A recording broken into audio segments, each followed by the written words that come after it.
Uh, Father, we thank you, Lord, for this time. Thank you, Father, for your presence in our lives. Thank you, Lord, for your goodness. Thank you, Lord, for your mercy. Thank you, Lord, for all of your goodness to us in the land of the living.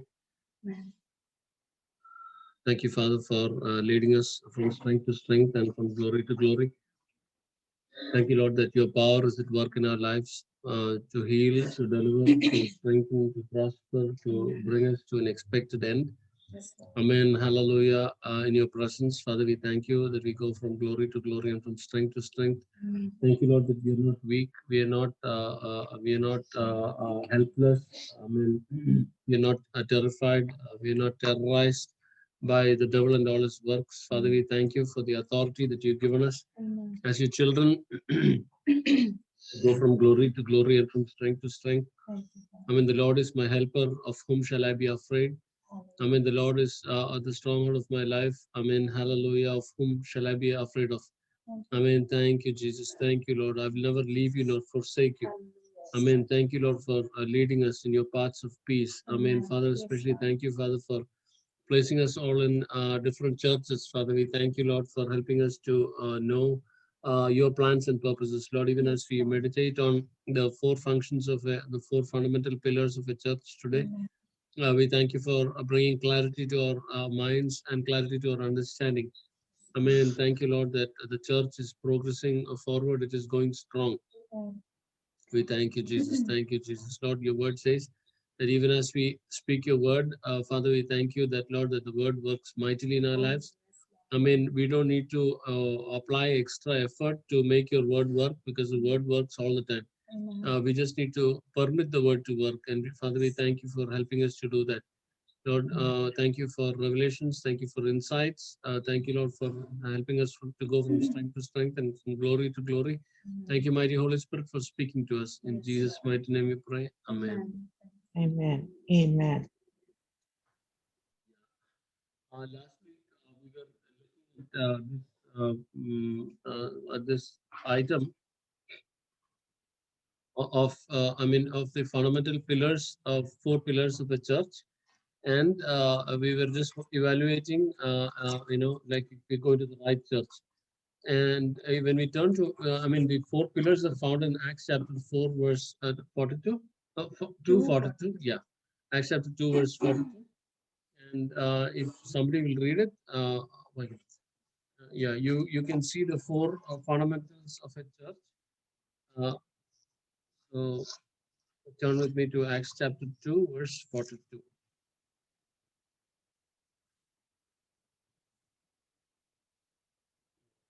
And they steadfastly persevered, devoting themselves constantly. Can you hear me?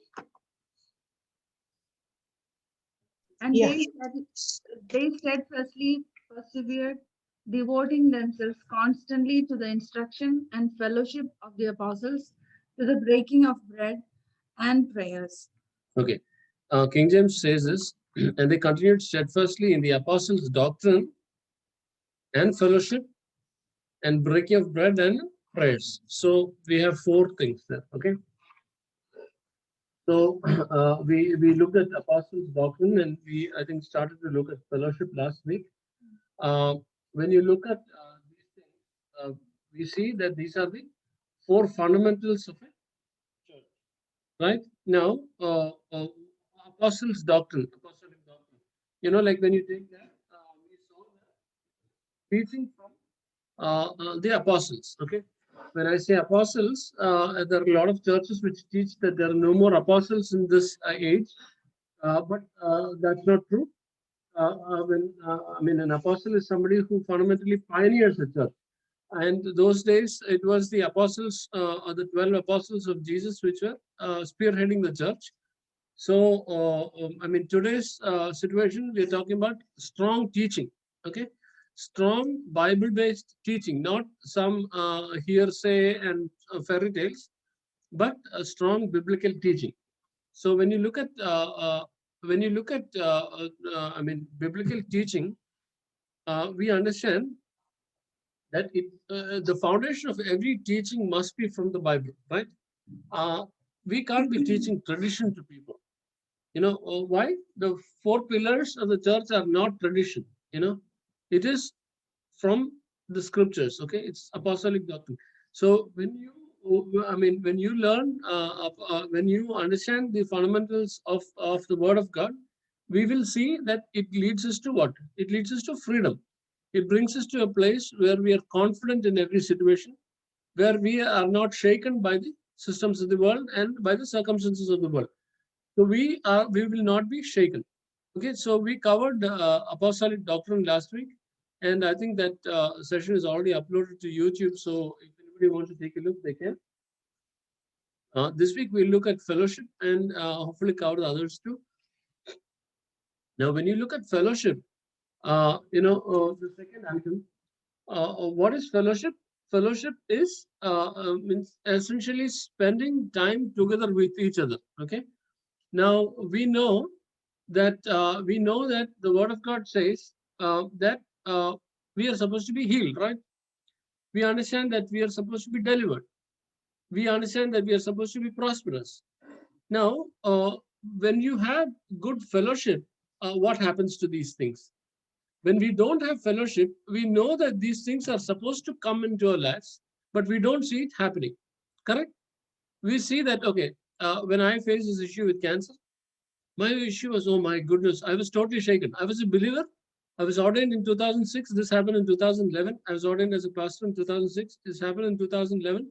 So we know many, many theories, but we are not able to grasp the actual fact, of how to receive it. So what does fellowship do?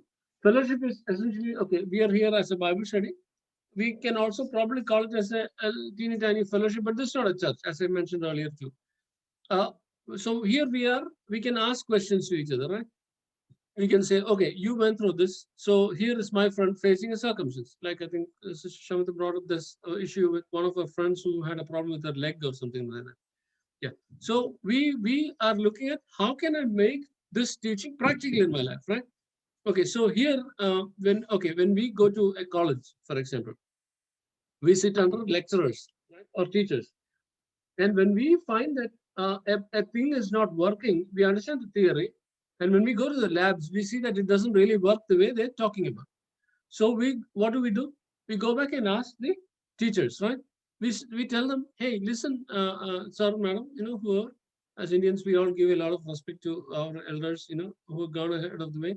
So we ask them, see, this is what you told me, and I understand this, but I'm not able to get it to work.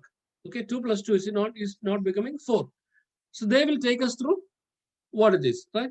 So, so, so here in the Christian setting, what is fellowship?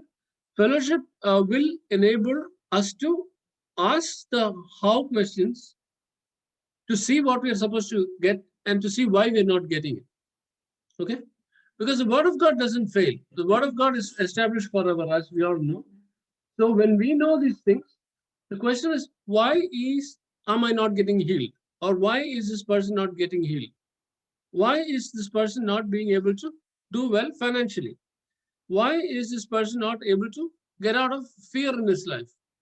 So when we talk about these things as part of the fellowship, there are people who have overcome these. So they will have the nuts and the bolts. They will know what to fix. How to, and they'll be able to help us. So fellowship is essentially supposed to do that. Being able to ask questions and to be able to get answers for that. I'm very much for fellowship, because when we look back into the history of the church, I will say that the fundamental reason why the church has failed is because of the lack of fellowship. Imagine, okay, here I have a smartphone with me. Okay, now we all know the time when a mobile phone wasn't available, right?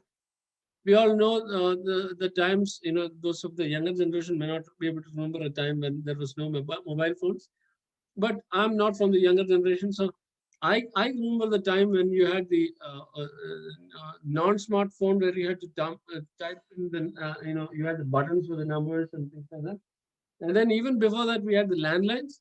so so imagine, how did we get to the smartphone? It took how many generations of work to come to this level? Phones, I've heard here that initially there used to be phones which they used to carry in a handbag, and then walk around with it with a battery and all that. And then it used to have a huge receiver and stuff like that. And they used to use it. And so imagine from that stage, we came to, that was the initial, so the mobile phone. Then we came to the other phone, non-smartphone, and then we came to the smartphone.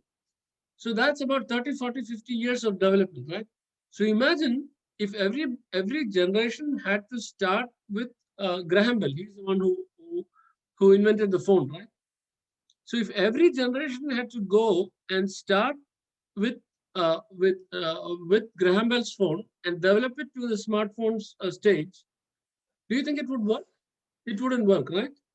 It would be so much of effort and so much of involvement, and it would be an impossibility. So what I'm trying to say is, we always build on the information and the understanding of the earlier generations, right? That's how we have progress. We don't reinvent the wheel. So, but you know what is happening in the church world? In the church world, people are essentially reinventing the wheel every time. Every church is busy reinventing the wheel. Say, for example, I will bring to your attention one small thing. We know about the 9 gifts of the Holy Spirit, right? Word of wisdom, word of knowledge, prophecy, tongues, discernment of tongues, miracles, healings, and there's one more. Okay, there are 9 gifts of the Holy Spirit. How many churches have a free flow of the Holy Spirit? And when I look around, I see that I really don't know if I even know one church where all the gifts are freely flowing. And I've been to many countries, I've stayed in many countries, worked in many countries, and I've attended several churches, and sadly, we don't even have the gifts of the Holy Spirit freely flowing in any church. So what does it tell us? Tell us that there is a breakdown in the. It is 2,000 years since the church began. We have the same Bible, we have the same mighty Holy Spirit, and we're almost the same. In fact, from the first church, believers have never been able to go back to that first Testament church that I am aware of. Of course, we have had times where we had signs and wonders and things like that. But I believe we, as a church, the church is going to enter into a glorious step where these things are going to be freely available to everybody. So bottom line is, because of the lack of fellowship, we are not able to go from glory to glory and from strength to strength. When we see somebody operating in the gifts of the Spirit, whoa, we think, oh, he's a super Christian, right? If somebody can lay hands on somebody and they're healed, we say, oh my goodness, there's a crowd automatically around them. Why? Because the Christians are really at a very low level compared to what is the potential. When you look at the potential of a Christian believer, what do we have on the inside of us? We have the mighty Holy Spirit on the inside of us, right? We have the unchanging Word of God. We have God as our own Father. We have angels at our disposal. We have tongues. We have faith. We have prayer. We have so many unbelievably powerful mechanisms to overcome the world and its systems. But in spite of having all this rich array of equipment, the church is really not doing anything with it. And look at it this way. Most of the kids, when they pass grade 12, many of them, I think in India, everybody wants to go and do a good course, right? Now, because the population is so high in India and the number of good institutions are so few, look at it. For an IIT or an IIM entrance, it is beyond the reach of most average people, right? IITs and IIMs. Because only the top, so many percentile will only get into these colleges because there's too many people in India. So what happens? They're not going to admit anybody who says, okay, I want to go to IIM, I want to go to IIT. If you just say that, they're not going to let you in. Right? They're going to evaluate your knowledge. And out of the thousands and thousands and thousands of people who write the IITs and IIMs, so many hundreds will get into an IIT or an IIM. So bottom line is there's a queue, right? And why are people flocking to these institutions? Because that will help them to get a good job, that will get them to get a good career and their future. The remaining years on the face of the earth for them and their families will be okay. So that's why they're running to these institutions. So imagine, inside our church, we are supposed to have something far more greater, far more powerful. And if we, as church members or as church leaders, I know I call everybody here a church leader, otherwise you wouldn't be here in the first place, because only serious Christians are the ones who grow upwards. So when you look at that's our little dog. Yeah.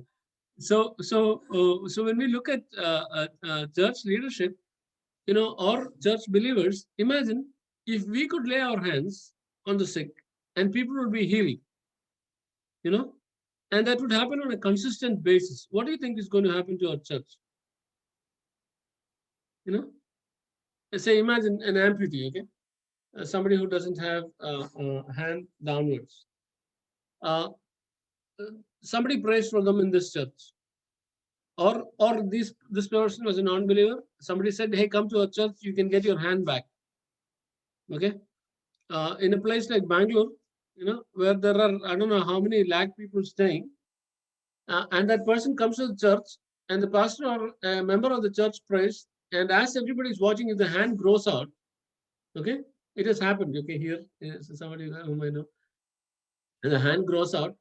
How many minutes does it take for the whole of Bangalore to come to the door of the church? It will be so quick, right? Turn with me to Mark chapter 16:16.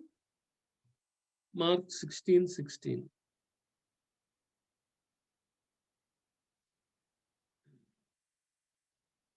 Mark 16, 17, 18. This is what a believer is supposed to do. 16. That is the Great Commission in the book of Mark. He who believes and trusts in him, whom it sets forth and is baptized, will be saved, but he who does not believe will be condemned. Onwards, 17. And these attesting signs will accompany those who believe. In my name, they will drive out demons, they will speak in new languages, they will pick up serpents, and even if they drink anything deadly, it will not hurt them. They will lay hands on the sick and they will get well. Okay, see that? Verse 16 says, identifies who this verse is talking about. He that believes and is baptized shall be saved. And these signs shall follow, verse 17, and these signs shall follow them that believe. It is not that these signs shall follow the apostles. It is not these signs shall follow the teachers. It's not these signs shall follow the elders of the church. And these signs shall follow them that believe. Okay? In my name, they shall cast out demons. Let me ask people here, how many of them will cast out a demon? I'll tell you, most people are terrified of demons. Forget casting them out. If you happen to see a demon, most people will run the other way. I'll be the first one to run away. No, sister, that's changing, that's changing. That is changing. Anybody who comes to this group will change. I'll tell you that. Yeah, I wish I have to. Yeah, it is simply because of this. Once Brother Hagin asked the Lord, why am I not seeing signs and wonders and miracles in my when I preach? And you know what the Holy Spirit spoke to him, or Jesus told him? Check what you preach. So bottom line is, if you believe right, what will happen? Miracles will automatically follow you. You don't need to go to make a miracle. None of us can make a miracle. None of us can heal anybody, right? I mean, we're all human beings, right? Quote unquote human beings. On the power of our flesh, we can't do anything. We're totally helpless. But praise God, we have the mighty Holy Spirit residing on the inside of us. And when we tap into that power of the Holy Spirit, The moment we speak to demons to leave, it will leave. When I cast out demons, I will not waste my time. I will not permit them to show me a long tongue and big eyes and dance like a snake and all that. I'll say, just shut up. I don't want to see any of your nonsense. I will count till 3 and you will leave. This is all I do. I say, I will count till 3, you will leave, and I'll count 1, 2, 3, and it's gone. There's no rocket science in dealing with the demons. When we understand who we are in Christ, everything changes. But sadly, the problem is a lot of churches will not teach this. A lot of pastors will not want you to exercise this. You know why? So that you can be dependent on them. That will keep the revenue in. I'm very sorry to say this. But then this is what very often happens. So praise God, like the Bible says in Mark 16, 17, and these signs shall follow them that believe. You don't need to follow after signs. There are pastors who say, when will I get miracles? When will I get miracles? What do I need to do to get miracles? It says, these signs will follow them that believe the right thing. Now, believing is essentially doing also, right? If you believe, you will also act, right? Because you believe, you act. Because you believe that the stove can get hot, you will put rice in it and put it on the stove, right? So if you believe that there is gas in the cylinder, you will put stuff on the stove. So when you believe, you are not praying and believing for gas to be in the cylinder. So, like it's just like this.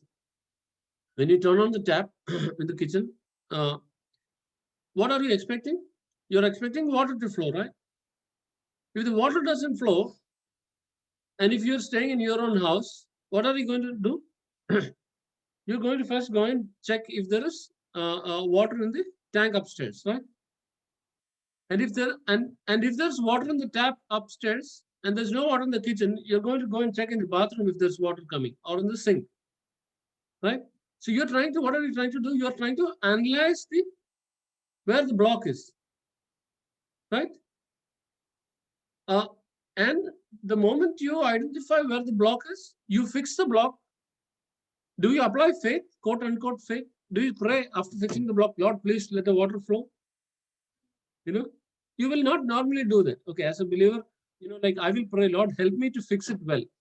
That I will do. Okay, but I'm not going to pray and believe and like say, please, Lord, I fix it, well. We've done all the waterproofing, we've done everything.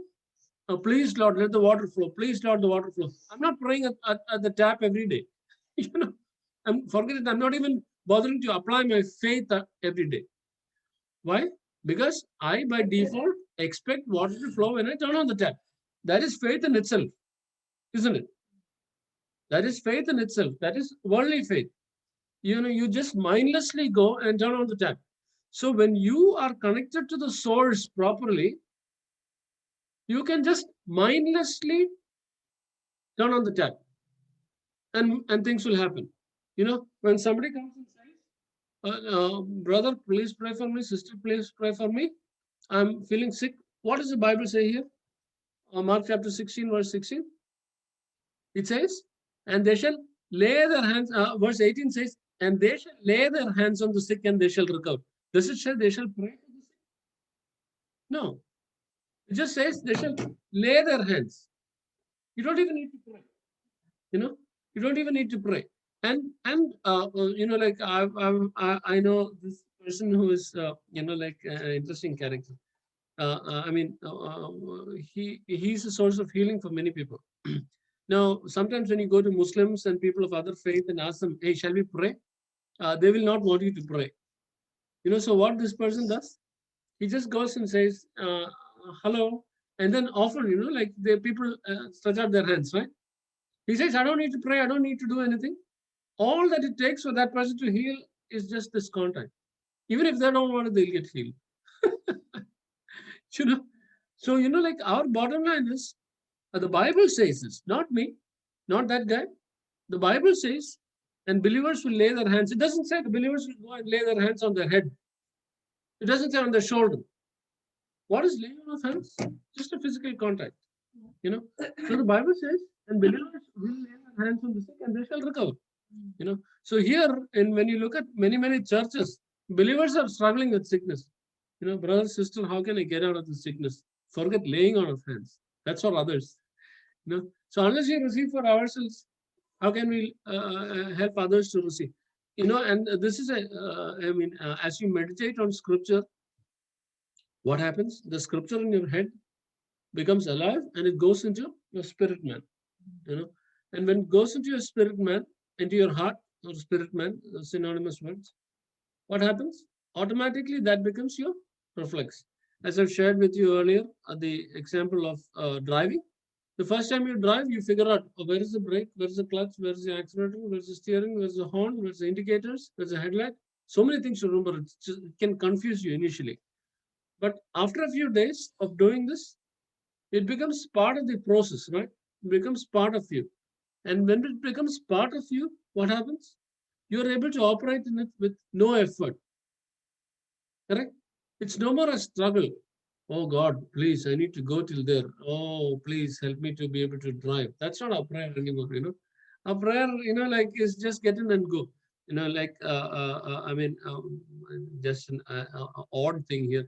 Normally, when I drive, I don't normally pray, you know. Why? Because I believe God's presence to be with me all the time. But my wife will pray. No, I'm not belittling her. I'm not belittling any believer who will pray, because you must be led by what you believe. Okay. So if it gives you a peace when you pray before you drive, do that. Just go ahead, you know. And if you believe that you don't need prayer, God's presence is there with you all the time, do that. No condemnation to anybody. But there are times when the Holy Spirit will specifically remind me to pray. Like day before yesterday or the day before that, last Thursday or Wednesday, one of those days, I dropped my son to the bus stop. And that day morning, I don't even remember if I've ever prayed for his safety specifically. But that day morning, I was led to pray for his safety specifically, and for all of us who are driving that day, you know, in our family, because we have authority over our family. So we prayed. Now, if you ask me, did anything happen to him? Nothing happened to him.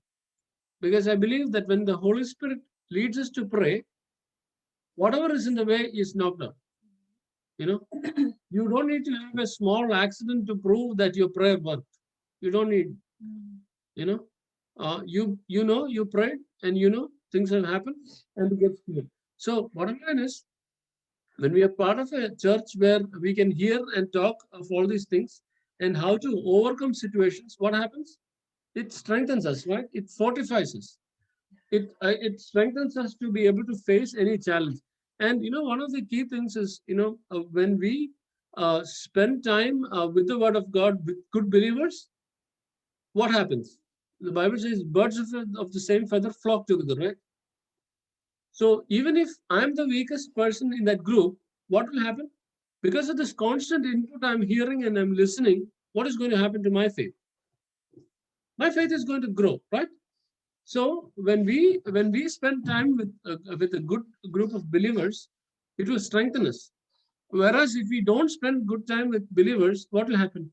You know, if you don't go to the gym often, I've heard that within 3 days your muscle will start to deteriorate.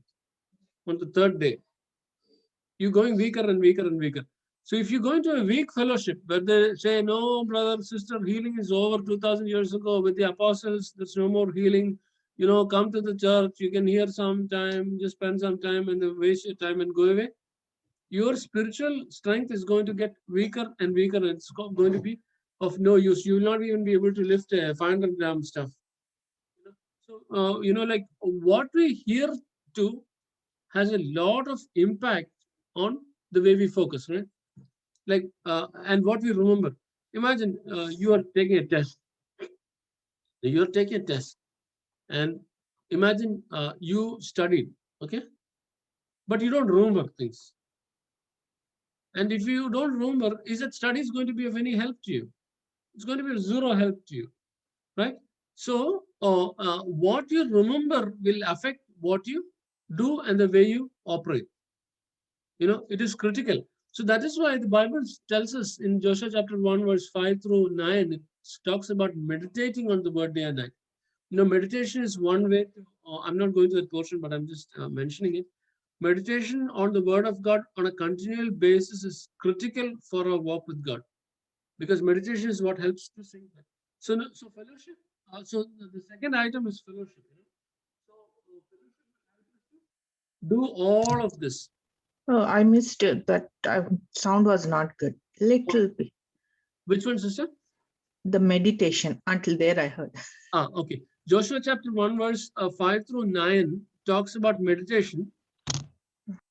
And the Bible there, okay, now you've now brought it up. Let's just take a look at that portion. Joshua chapter 1, verse 5 through 9. There are some very interesting things. Of course, the whole Bible is interesting, Praise God. This thing, the Bible changes the way we live. Okay, can somebody read that? No man shall be able to stand before you all the days of your life. Okay, you can also translate it and say, nothing will be able to stand against you all the days of your life. That means sickness and financial issues and all that. Okay. As I was with Moses, so I will be with you. I will not fail you or forsake you. Be strong and of good courage, for you shall cause this people to inherit the land which I swore to their fathers to give them. Only you be strong and very courageous, that you may do according to all the law which Moses, my servant, commanded you. Turn not from it to the right hand or to the left, that you may prosper wherever you go. This book of the law shall not depart out of your mouth, but you shall meditate on it day and night, that you may observe and do according to all that is written. For them you shall make your way prosperous, and then you shall deal wisely and have good success. Have, have, have not I commanded you? Be strong, vigorous, and very courageous. Be not afraid, neither be dismayed, for the Lord your God is with you wherever you go. See, actually, this is enough material for 2-3 sessions, but I will just quickly run through it. Okay. When you look at, when you look at the Bible, this is a tangent. When you look at the Bible, English has capital letters, English is underlined, English is bold. It has got so many mechanisms to, you can use quotes to emphasize a point. But like Hebrew and Greek don't have those mechanisms. So how the Holy Spirit emphasizes a particular portion is by repetition. Okay. So if you read that, verse 6 beginning, be strong and of a good courage. Verse 7 beginning, only be thou strong and very courageous. Okay. And then that same term occurs in verse 9. Have I not commanded you? Be strong and of a good courage. Be not afraid, not dismayed, for the Lord your God is with you wherever you go. And then if you actually read it behind and upwards, you can see that portion. Okay, I don't see that portion. I think 3 times is more than enough, It's plenty of emphasis, because the Bible is not talking about everything else. The Bible is, addressing key things. And 3 verses in one little portion is more than enough to put in the emphasis. And verse 7 says, what should you be strong and very courageous to do? The Bible doesn't say be courageous to not shake when you see life situations. It doesn't say that. It doesn't say that when you see a sickness, be very courageous. That's not what the Bible says. The Bible says, be very courageous, verse 7, and strong, that you may observe to do everything according to the word of God. Okay? And verse 8, it says, this book of the law shall not depart out of your mouth. So, when you're facing a challenge, whatever it be, what are we supposed to do? You're supposed to pick up appropriate scripture and speak against it. Okay? That is how we fight our battles. How do we fight our battles? When you fight a battle with sickness, when you fight a battle against situations, when you fight a battle against circumstances or anything that's bothering you, what do? You go to the Bible, pick up arrows. Okay. What are those arrows? Those arrows are specific scripture for specific purposes. And when you apply specific scripture to specific purposes, the Bible says that the word runs swiftly and it accomplishes the purpose for which it is sent. Isaiah 55:11. Okay. Isaiah 55:11 says, the word that goes out of my mouth shall not return back unto me void, It will accomplish the purpose for which it is sent. Just turn with me there too.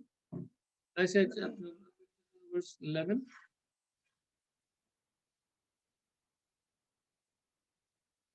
So shall my word be that goes forth out of my mouth.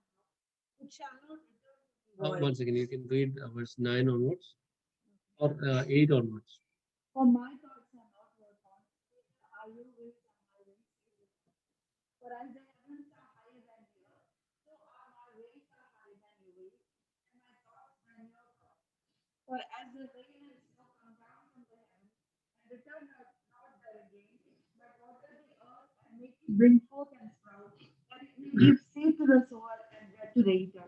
So shall my word be that goes forth out of my mouth. It shall not return to me void, but it shall accomplish that which I please and purpose, and it shall prosper in the thing which I sent it. Verse 12. Verse 12 says, and you shall go out with joy and be led forth with peace. The mountains and the hills will break forth before you into singing, and all the trees of the field shall clap their hands. Okay. And verse 13 says, instead of the thorn shall come up the fir tree, and instead of the briar shall come up the myrtle tree, and it shall be to the Lord for a name and for an everlasting sign that shall not be cut off. So when this so this verse says, when you're facing a challenge, don't worry, relax. Verse 8 says, my thoughts are not your thoughts, neither are my ways your ways. Verse 9 says, as the heavens are higher than the earth, so are my ways higher than your ways. When the Bible talks of heavens, the Bible talks about three heavens. The first heaven is the atmosphere we stay in. The second heavens is the starry expanse, and the third heavens is where God's presence is. Okay, so it says that as the heavens are higher than the earth. Okay, imagine the light from the sun takes about 8 minutes to hit us, going at so many thousand. I think it's 3 into 10 to the power of 8 meters per second. 3 into 10 to the power of 8 is, that is 3 followed by 8 zeros meters in 1 second. The light of the light travels. So when you calculate the distance between here and the sun, it is about 8 minutes for the light to travel, right? And the sun is just the closest star that we have. We have Pluto and our own solar system. Yeah. So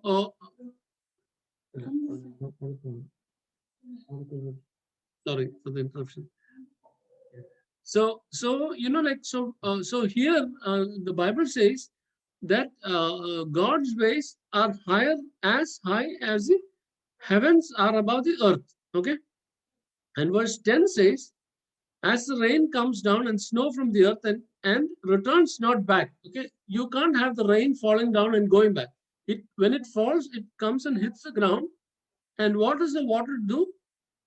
It makes, like here we have a little backyard, and during the winter, this whole place was so dry. But if you look at the backyard right now, it is. We do not. I'm not going to reach. I want to see how beautiful the thing will be, and we have hundreds of yellow flowers, and our area is pretty small. We have about 50 space here. Hundreds of little yellow flowers, hundreds of other white flowers, butterflies coming in, birds coming in, and just because of good temperature and just rain, this is zero fertilizer. We haven't applied any fertilizer. Nobody will fertilize weeds, right? So with all that, what does the rain do? The rain comes and it waters the earth and makes the earth to bring forth and bud, that it may give seed to the sower and bread to the eater. Verse 11 says, so shall my word be that goes forth out of my mouth, and it shall not return back to me void. It shall not return back to me without purpose, but it will accomplish the purpose for which I please, and it will prosper in the thing that I send. Okay, so here God is telling us, you and me, to do what? He's telling you and me to pick up this word, the word of God, which doesn't change, pick up the appropriate scriptures for appropriate problems. Don't apply verses for healing for finances. Don't apply verses for finances for issuing relationship issues. Apply appropriate scripture to appropriate situations, and what will happen? It says it will not go back void, it will prosper in the thing wherein I send it. And then verse 12 says, you shall go out with joy and you shall be led forth with peace. And the mountains, and so that is talking of a change in your reality. Okay. So when your situations and circumstances change, you're going to have joy and happiness. Now, what is faith? Faith is deciding to be happy and joyful, knowing that the word is true. So we can receive joy right now. We don't need anything to change. Okay. So going back to Joshua chapter 1, it says, verse 8 says, this book of the law shall not depart out of your mouth, but you shall meditate on it day and night, that you may observe to do everything that's written to it in it. And then what will happen? Does it say God will bless you? Look at your Bible. What does it say? Does it say God will bless you? 8, the last bit. Shall make your way prosper. Then you will prosper and be successful. Okay, what version is that, sister? This is just Good News Bible. Oh my goodness. I'm sorry. No. Sorry for the expression. No, I'm supposed to change it. I just took it now for reference. Otherwise, I have the KJV on the mobile. No problem. My wife always says, don't have such strong expressions. It's okay. Yeah. Like it just comes out, like, okay, I teach. Okay, I know I have an anointing as a teacher, and the teacher anointing is often like that. Hey, fix that now. No, okay, maybe it's like little more like God is saying the other new one right away. No, because I'm thinking about it. Yeah. I think it's a good one. Yeah. Okay. NASB is good, New American Standard Bible. Okay. NLT, New, yeah, but like for fundamental, if you're really studying on the words, always go back and compare with King James. That'll help, and always go back to Greek and Hebrew. Do you have a digital Bible? Yes, the one on my mobile, yes. But since I'm using Zoom on it now, so I couldn't refer to that one. Okay, no problem. Yeah, like because on a digital thing, you can have several versions. Okay, so if you can, okay, here she's got amplified. Just Sunita, will you be able to read that verse 8? Shall I read it? Okay. Be sure that the book of the law is always read in your worship. Study it day and night, and make sure that you obey everything written in it. Then you will be prosperous and successful. Okay, then you will be prosperous and successful. But actually, when you look at in KJV, it says, I wanted you to see this, for then shall you make your way prosperous. It is not God coming and blessing you. Oh, no. Sister Sunita, what translation do you have? This is life application. You're Okay, talking about Joshua still, isn't it? Yeah, Joshua chapter 1, verse 8. Can you read that for me? Yeah. Study this book of instruction continually. Meditate on it day and night, so you will be sure to obey everything written in it. Only then will you prosper and succeed in all you do. Okay, like that emphasis on you is not there in that version. It says, for then you will make, for then thou shalt make thy way prosperous. That's what exactly the KJV says. And then shalt thou have good success. So bottom line is, when we follow scripture, you are automatically going to make your way successful. How are you making your way successful? Because we are able to pick up scripture and apply it into our life. And as we read in Isaiah chapter 55, verse 11, the word that we speak over our life situations must go and change the circumstances and situations. And there is no way scripture can go void. There's no way that the scriptures can go void, because Jesus himself said, it's easier for the heavens and the earth to pass away than for my word to fail. Correct? And I'm telling you, like I have plenty of testimonies. And for me, God is not a story. And I've been able to just fall back on him and, know for sure that his presence is there with me. And his presence will change everything for me. There is no way that the presence of God can fail. And it is just this much that when you are facing a challenge, like, okay, for a sickness, we know what the end result is going to be, right? You're going to be delivered. What is the challenge in finances? We are going to do well. So we can simply, Philippians chapter 4, verse 19 says, and my God will supply all my need according to his riches and glory, right? Philippians 4:19. Now, normally people tend to quote that scripture for finances. But you can always use that same scripture for health. You can use it for relationship issues. You can use it for any other challenge that you face. Anything. Yeah. So we can be sure that God will supply all our need according to his riches and glory. All physical needs, emotional needs, material needs, all needs. Yeah. You take up appropriate scripture and you shoot, these words will go and resolve the issue. But the challenge is when you say, for example, imagine you are wanting to buy a house, wanting to change your car, you want to get a new job. Now, or you want to start a business. Now, there's no specific portion in the Bible where it says you should do this, you should go start a job, you should go do this business. It doesn't say that, right? So there, what do we need? We have the word of God for success, but we need to know God's plans and his strategies, right? And for that, you need to be able to spend time with the Lord. So when you do that, you'll be able to receive it. Okay. Sacha was saying about the, fixing something about it. First, we need to and fix it. So, where is the problem? Facing something, or a physical need, or health and healing, or any thing which we cannot understand, go back and understand, recognize, ask the Holy Spirit, with the help of the Holy Spirit, understand. Ma'am, the video is getting stuck. We can't hear you clearly. Now, how is it? Good. Good right now, but nothing I heard about what Sunu was talking. Okay. Yeah. Now, can you hear me? Yeah.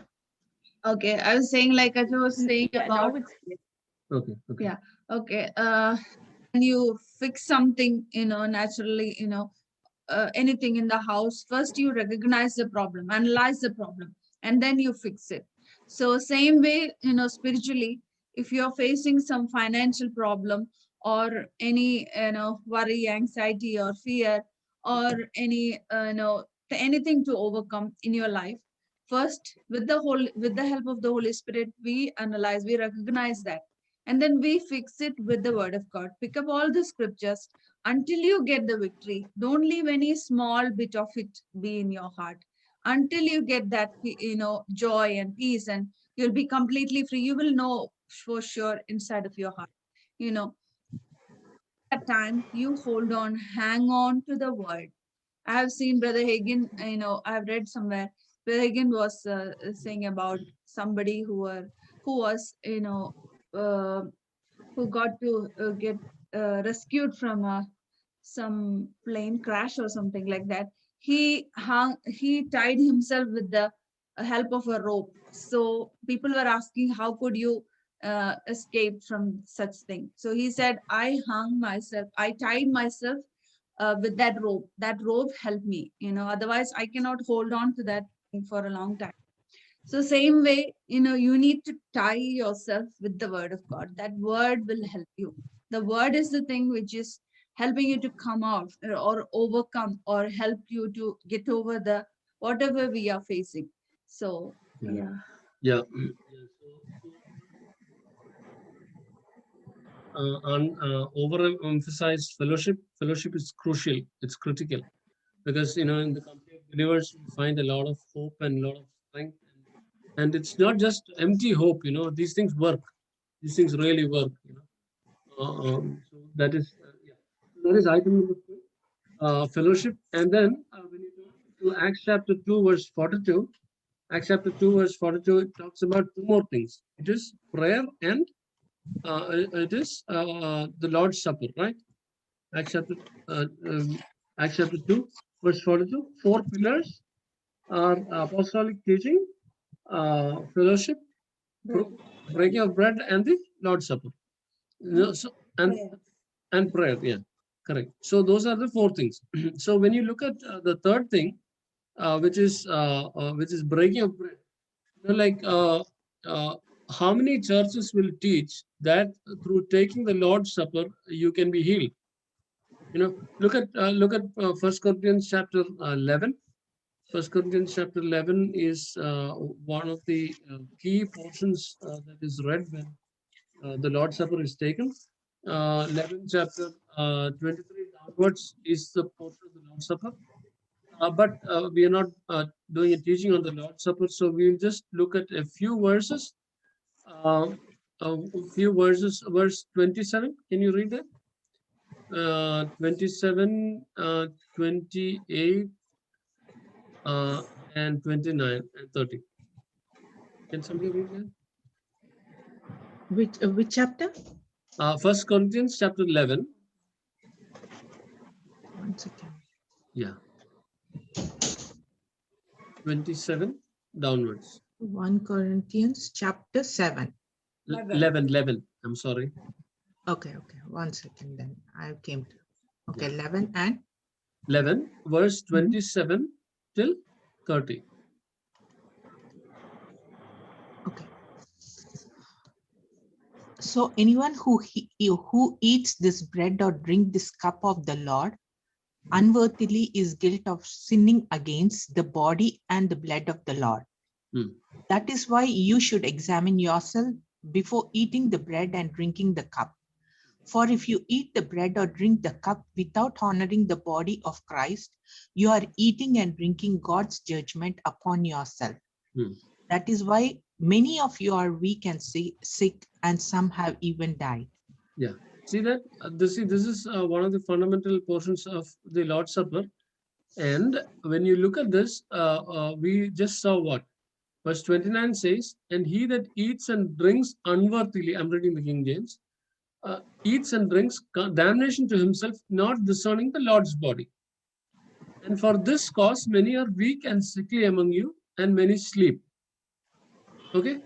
So imagine, let us... Okay, yeah.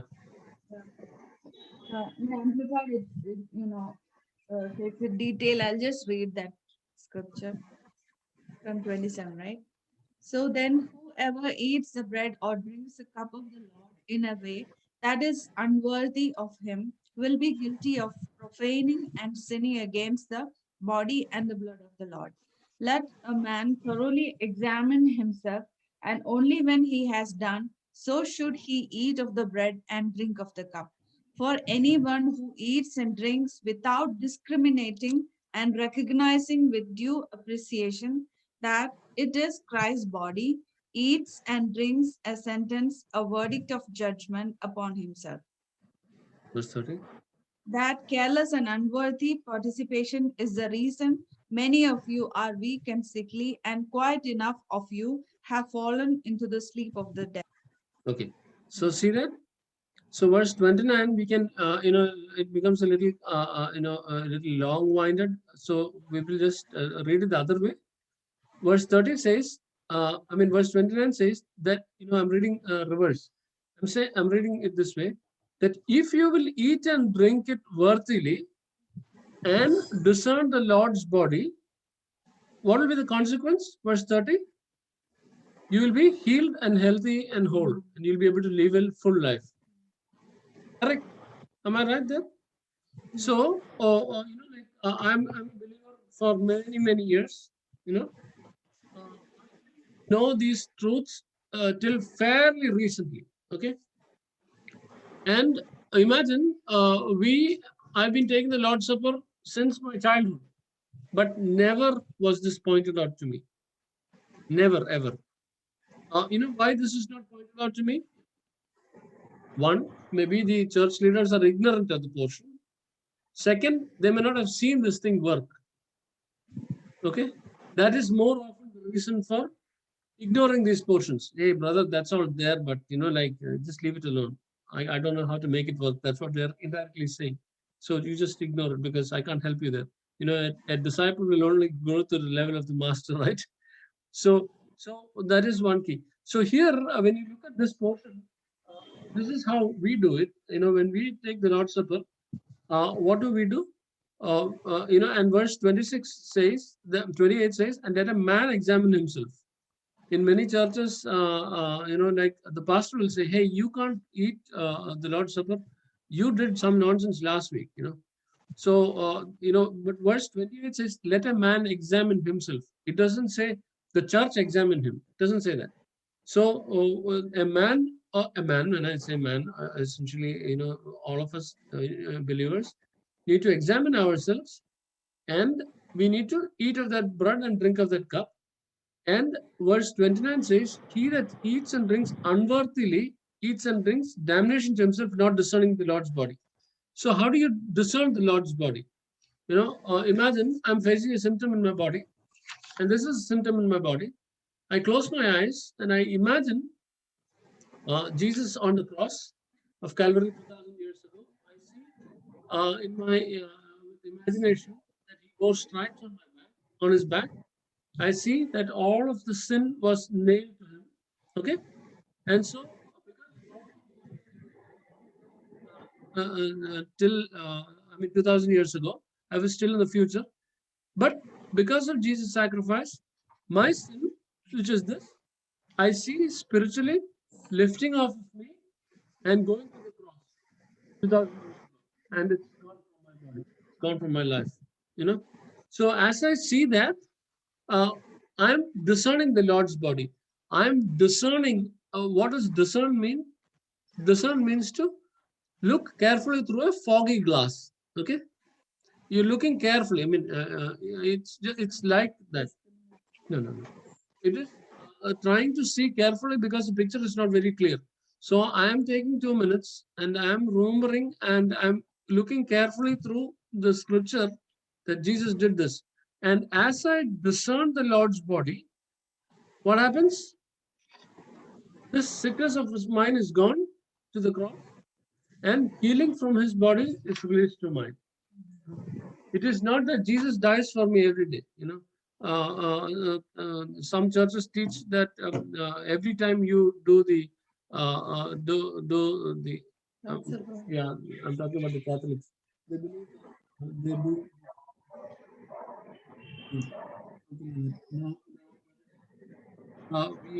We're not going there. Okay. So when we do when we take the Lord's Supper, we are able to walk in that healing and health. Okay. So that is so.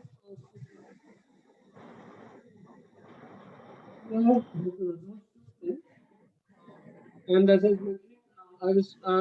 when I understood that Jesus died on the cross for my sickness and I can receive healing through the Lord's Supper, immediately, what happened? The focus given to the Lord's Supper changed personally, because this is life and death to me. So,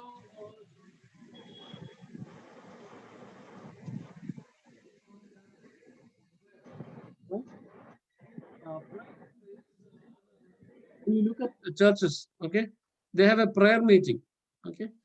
Now, what are they teaching about prayer? Lord bless me, my husband or my wife, my kids or my parents, my siblings, my uncles, my aunties. That's about prayer, But when you look at prayer, as we mentioned earlier, prayer is essentially picking up prayer. Like when you pray, it is actually a legal setting. The Bible teaches us that we have advocates, right? Who's our advocate? We have Holy Spirit and we have Jesus. Okay. Who is the judge? It is God the Father. Who is our adversary? It is the devil. Okay. Who's in the box? We are in the box. What is the basis on which we are going to be judged if we are good or bad? On the word. Okay. So imagine that this person is in the court and something happened. They will normally get a lawyer to represent them, right? Because they haven't had 20 years to study the law help them out of that situation. So they will go hire a lawyer. And so what will the lawyer say? I'm not very well versed with the legal things, but then the lawyer will say, according to this ruling in that year, according to this clause, according to our penal code, so and so, section so and so, this is like this. Okay, so this must be, so my client should be let free.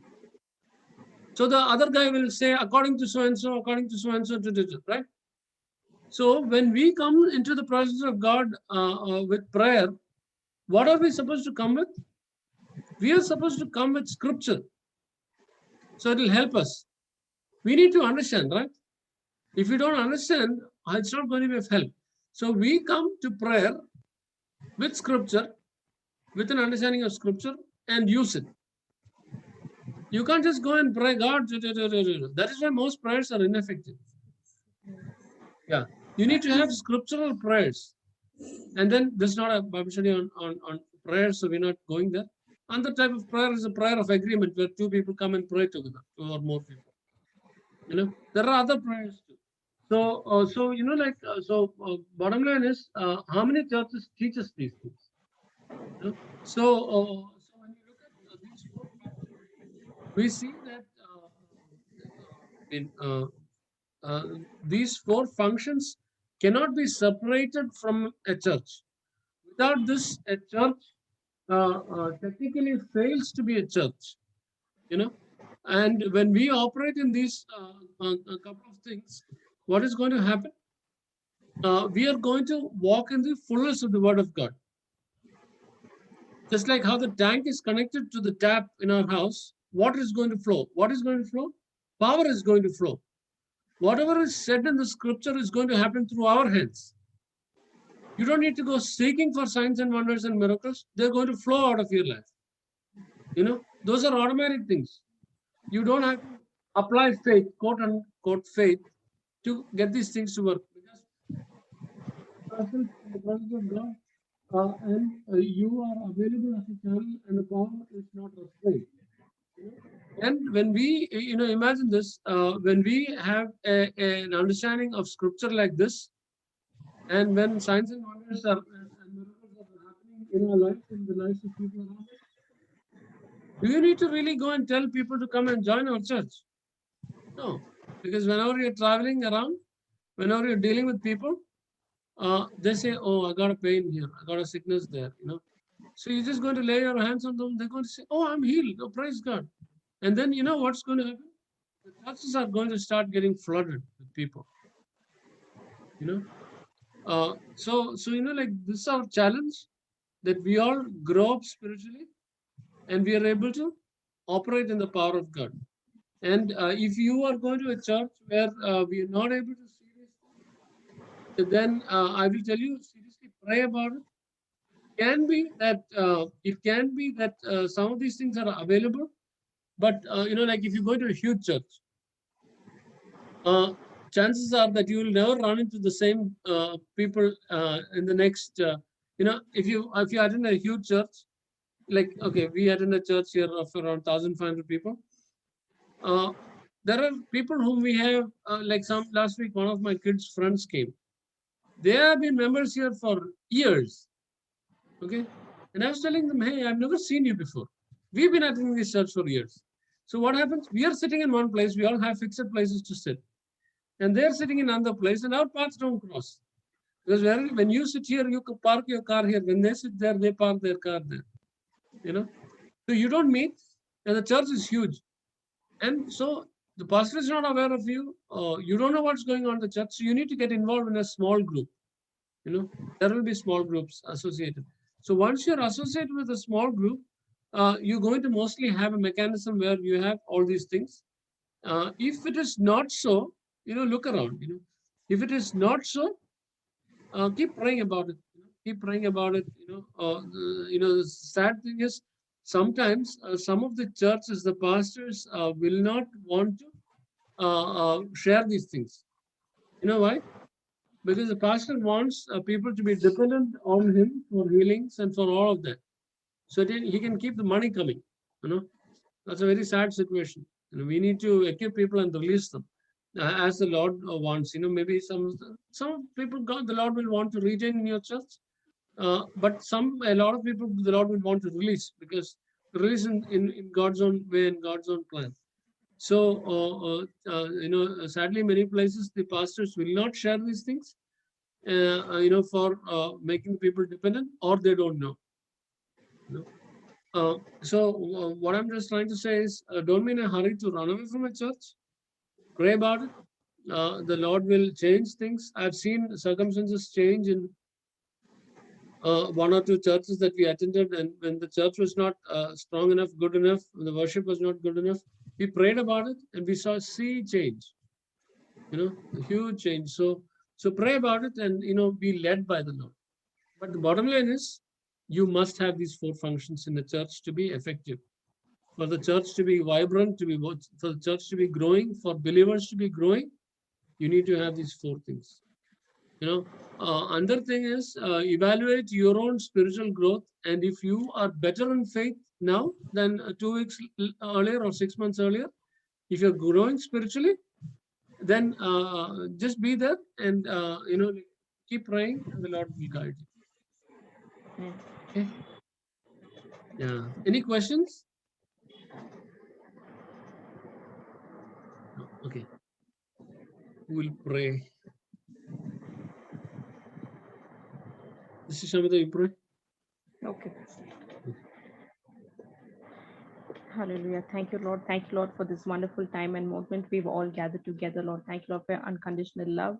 That is why we're learning and teaching all that we've learned this day, oh Father God. Thank you, Lord, for your shaping us and making us better, revealing more of your truths, oh Father God. As we've listened to all of this day, Lord, help us retain what we've heard too, and help us to put into practice of all we've heard this day, Father God. Give us the grace to see where we need to make a change and help us to make the changes required, oh Father.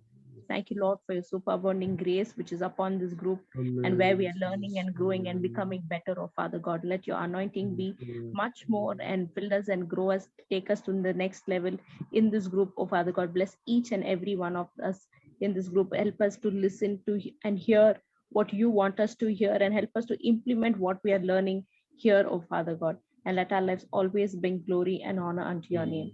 Thank you, Lord, for being so good to us and speaking your word to us, to Pastor Lord. Bless them, bless their families, and each and everyone who's gathered in this day, Lord, at this moment. And we bless this week ahead for them. In Jesus' mighty name we pray. Amen. Amen. Amen.